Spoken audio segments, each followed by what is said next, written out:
The importance of separation. When these things were finished, the officials approached me to say, the people. So remember, Ezra and them, they brought all the worship objects back to the temple. When these things were finished, the officials approached me to say, the people of Israel and the priests and Levites have not separated themselves from the peoples of the countries, but acted in accordance with the abhorrent practices of the Canaanites, Hittites, Perizzites, Jebusites, Ammonites, Moabites, Egyptians, and Amorites, because they have taken some of their daughters for themselves and for their sons. And the sacred seed has mixed with the peoples of the countries. And the hand of the officials and overseers has been first in this trespass. When I heard this thing, I tore my garment and my coat, pulled hair from my head and my beard, and sat shocked. Anyone who was in awe of the words of Israel's God was gathering to me because of the exile's trespass. I was staying shocked until the evening offering. Yeah.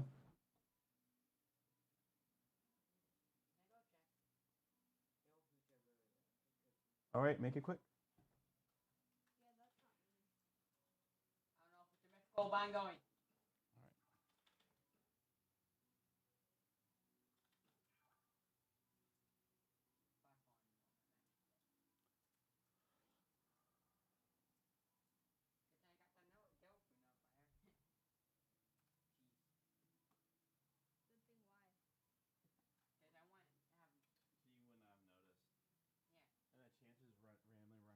Double fruit is like almost impossible.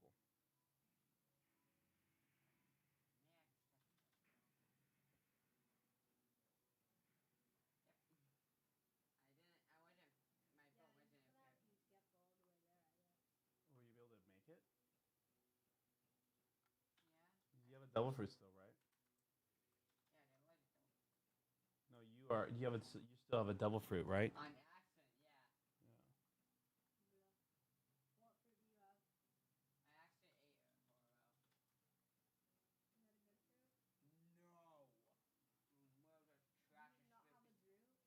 All right.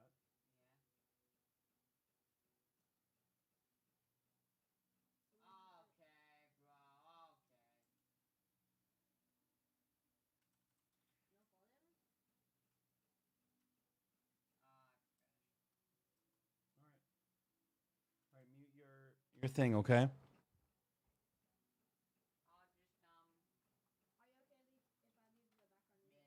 Yeah, I'm fine with the background music. It's just that is you get the high pitch ooh girl sound whenever whenever the devil fruit. Okay. Thank you. All right.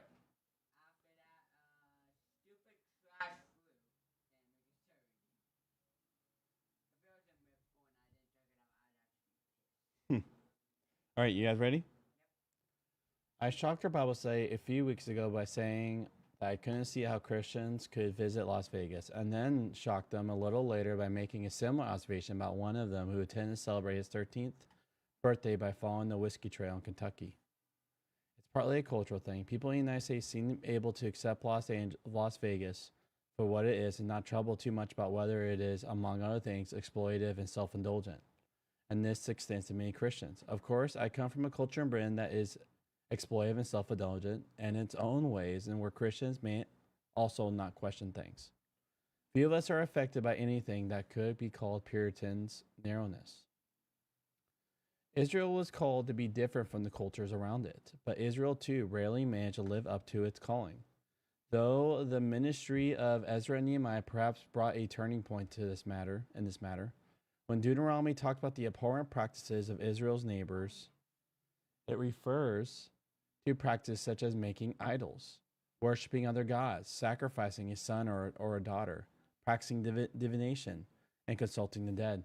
And the story that follows, Deuteronomy, Kings, and Chronicles, notes from time to time that these are the practices that were indulged in by Israel's leaders and its people, and that led to their being thrown out of the country in the same way as their predecessors had been.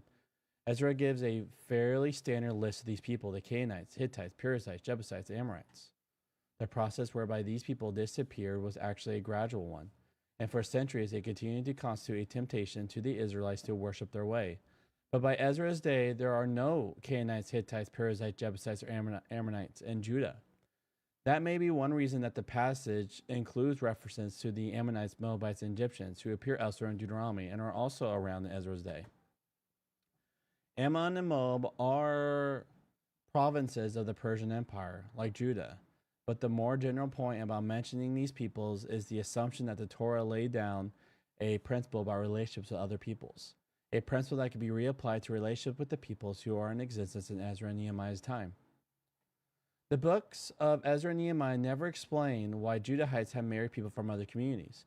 The background may be analogous to that which has applied to the Jewish community in our own day, as well as the other ethnic groups in the West. The exile meant the departure of most of the leadership and wealthy people from Jerusalem and Judah, and subsequent decades likely meant the arrival into this vacuum of many people with initiative and resources from the surrounding area who would then become the people with prestige and power in Judah. For Judahites, marrying into such families would be a step up in life and might also buttress their security. These dynamics would affect both ordinary Judahites not taken into exile and people who eventually made the move from Babylon to Judah. The Torah does not ban marriage to all non-Israelites, and famous figures such as Joseph and Moses marry outside the community, while the story of Ruth emphasizes her Moabite identity. It does not suggest there is anything controversial about her marriage to either of her Israelite husbands. The basis for unease about intermarriage is not ethnic. Ezra 9 makes clear that it is not intermarriage itself that is the problem, but the religious adherence of the couples involved. It is here that Ruth sets the standard. She has come to acknowledge Yahweh. In contrast, the marriages that are reported to Ezra are one that involve a compromise over religious commitments. While the husband may continue to acknowledge Yahweh, the wife will continue to practice her own religion. Although the Torah associates the abhorrent practices listed above with the Canaanites and their contemporaries, they are also known among other peoples. They are common features of traditional religion in the Middle East and elsewhere. So it would not be surprising for these practices still to appear in Ezra's day, wherever the precise ethnic identity of the people involved. The problem about the sacred seed mixing with the people of the countries in this way is that the family is a single unit. If one of the married couples worships other gods or practices divination or wants to sacrifice one of their children, that affects the whole household. Even if one spouse is loyal to Yahweh and to the requirements of the Torah, such practices bring defilement on the whole household. They cannot avoid compromising the family's Israelite identity. They involve a trespass, a failure to respect Yahweh's right over Israel. They involve ignoring the words Yahweh had laid down in the Torah. It is for this reason that the action over mixed marriages is the first feature of Ezra's activity that the book reports, and indeed the issue on which the rest of the book focuses. The beginning of Ezra's story in chapter 7 began with "and after these things." That did not hint that 60 years had elapsed, and something similar may be true about the when these things were finished, with which the story opens. Maybe we are not to assume that we are told the story in Ezra and Nehemiah in chronological order. Sometimes the Bible tells stories. Sometimes the Bible story tells us things in order of importance rather than in chronological order. It is only in Nehemiah 8 that we will read of Ezra the teacher doing some teaching, but it will not be surprising if the report in Ezra 9 formed a response to teaching activity that he had already engaged in. The people involved are described as Israel, including the priests and Levites, which implies they are not limited to any particular group within the community. Ezra later refuses to the people as the exiles. If some time has elapsed since Ezra's party arrived, they might include some of the people who came with him, as well as people who made the journey from Babylon over the previous century. Though it would not be surprising if they also included people among the descendants of Judahites who had never gone to exile but had come to identify with the community in which people who returned from exile had gained the leadership. Such people might themselves have been used to getting on with their neighbors in too relaxed a fashion and to intermarry with them. So the focus on this action immediately after the report of Ezra's arrival reflects its importance. It is a life and death issue for the community. God's purpose for Israel is to be a light to the world, to bring about the world's blessing through Israel. Depends on Israel's continuing to exist with this distinctive testimony to who the real God is and how people may relate to this God. If it goes out of existence, the intention fails. There is good reason for Ezra to collapse in a state of shock. His physical expressions of his horror at what he hears are the actions of who is mourning and grieving like someone who has been bereaved. All right, friends, we can start.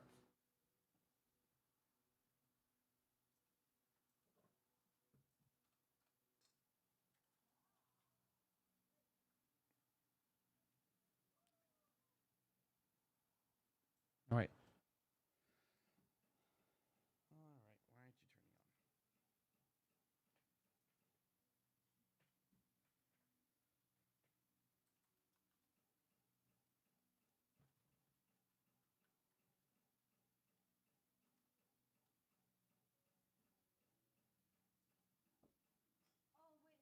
on?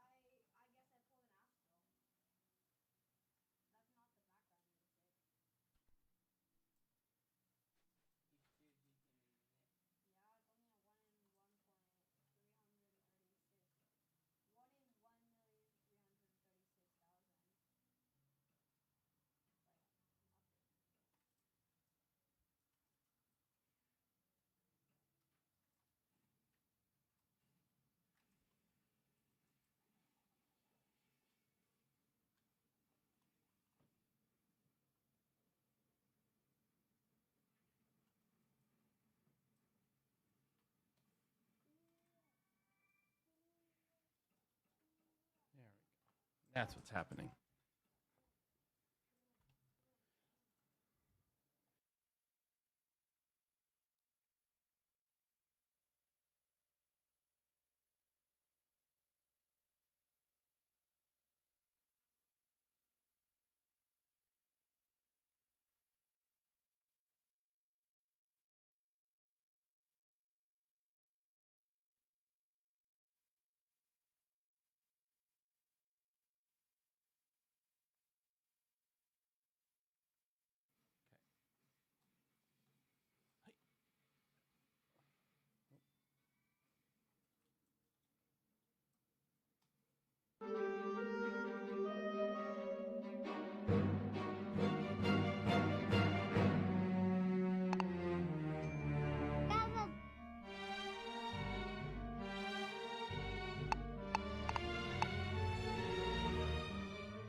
Remember, we're at the mall.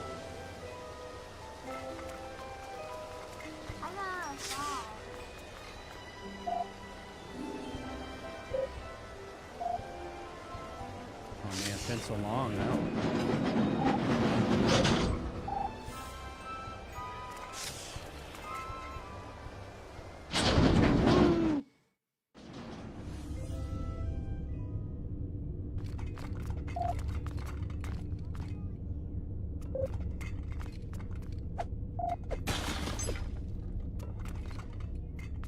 Trying to figure out. Save.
You want to hit that? Hit X?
We hit him. So we whack this guy.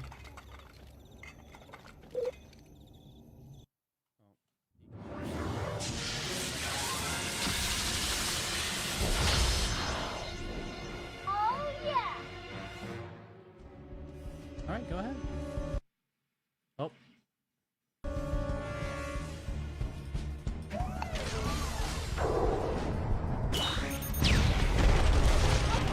Good job.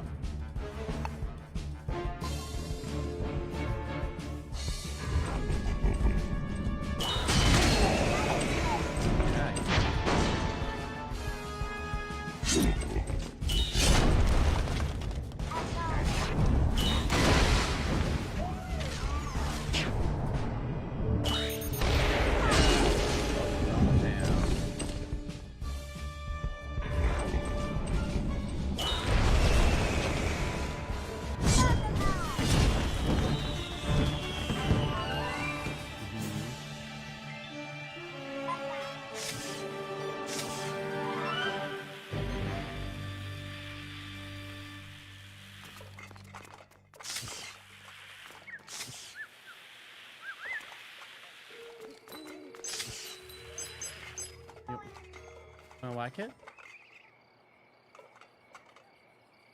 Here, I'll whack that, you whack it. Oh, you?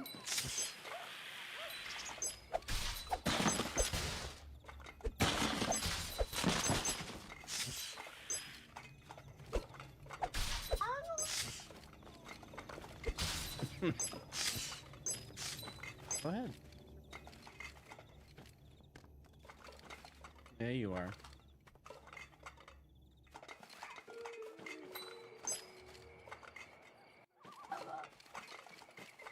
You want to hold B? And I'll do the moving? You hold B and I'll do the moving. So you zoom fast. Hold the red button. I'll hold the red button and I'll do the moving. So hold B. There we go. You hold that B.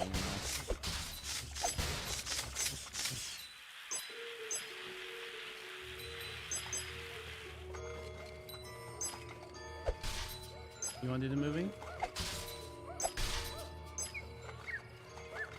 So hold B and go off the slide.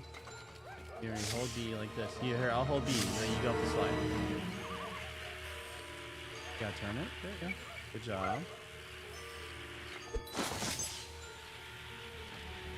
You want help? Together. Woo. Here, we'll move together, okay? You'll both move at the same time.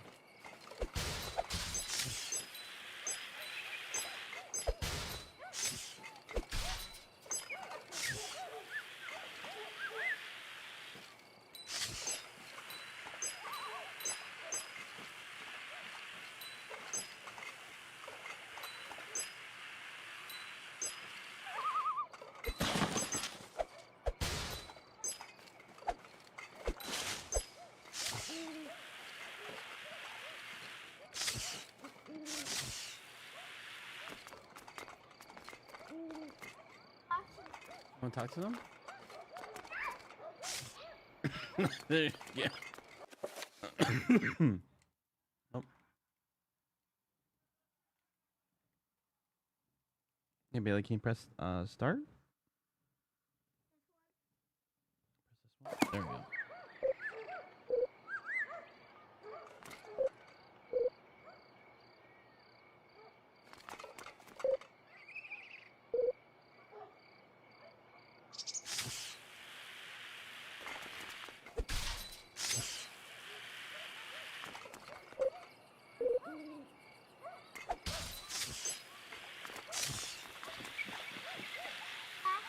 Yeah, we've already cleared that house.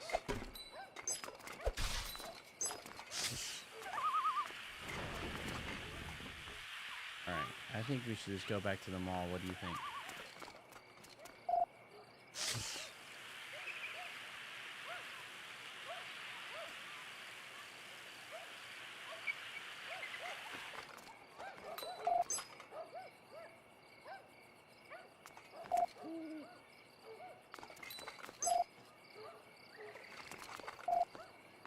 You don't want to talk to them?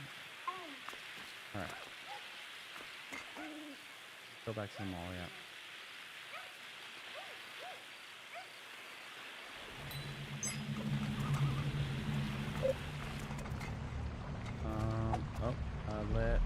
So we switch now to the sword guy. Like that.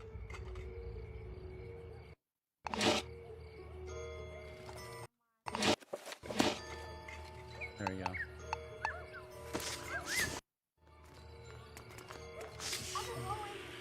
Yeah, we're just in there.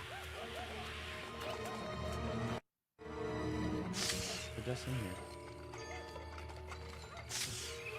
Alright, so we're gonna go back out now.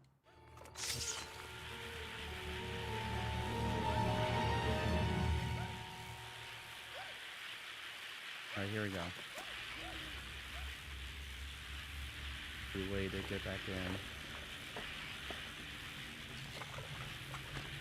Alright, back to the mall.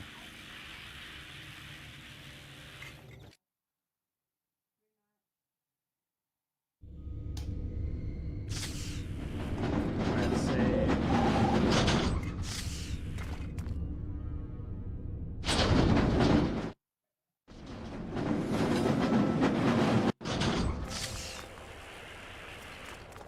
Oh, trick or treat.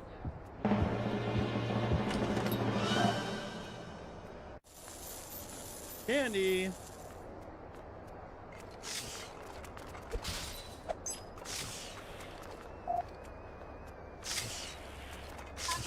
Get up there, yeah, let's see. You think you're strong enough there for her? Oh, these guys are not letting us up the third floor. Knock on this one. Trick or treat! Oh.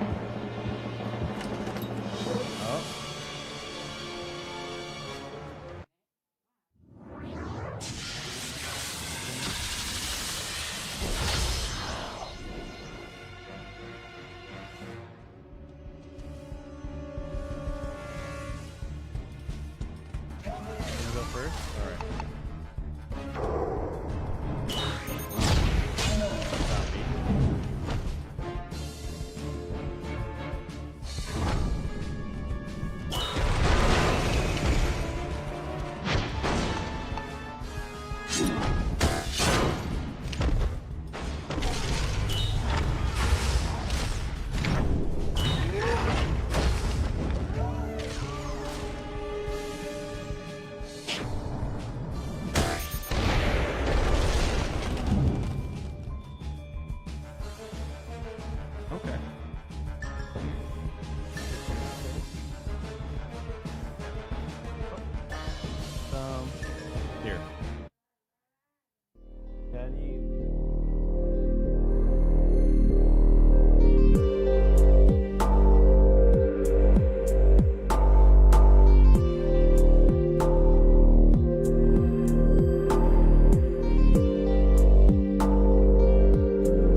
Alright, now press Y, B. Now press Y.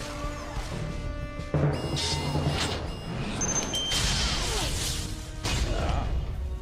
Now press Y again.